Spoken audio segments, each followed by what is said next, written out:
আজি তেল পিঠা বনাব লৈছোঁ বৰা চাউলৰ ঢেঁকীত খুন্দা তাৰ বাবে এয়া চেনি দিছোঁ অলপ নিমখ দি দিছোঁ যাতে টেষ্ট হয় খাবলৈ আৰু গুড় এডোখৰ গলাই পিনে দিম নহ'লে ইয়াত গোটাকে দিলে সানিবলৈ বেয়া হয় পিঠাখিনি ফুলি যাবৰ বাবে অকণমান বেকিং দি দিছোঁ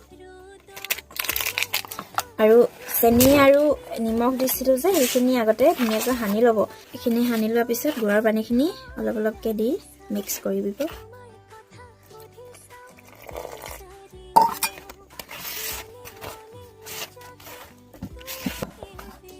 হাতত লাগি ধৰিছে ঢেঁকীত খুন্দা পিঠা যে আঠা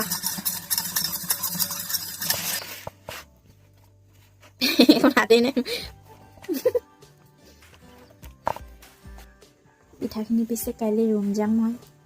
ৰুমত গৈ কি খাওঁ লাগিব সেইবাবে বনাই লৈছোঁ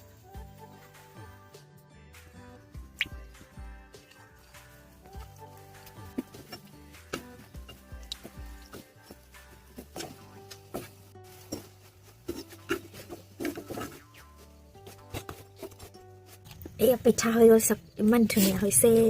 এতিয়া মই বৈয়ামত ভৰাই লৈ যাম খাবলৈ ৰুমত দেখো পিছে পিঠা বনাই হৈ গ'ল মোৰ আজিলৈ আহিলোঁ বাই বাই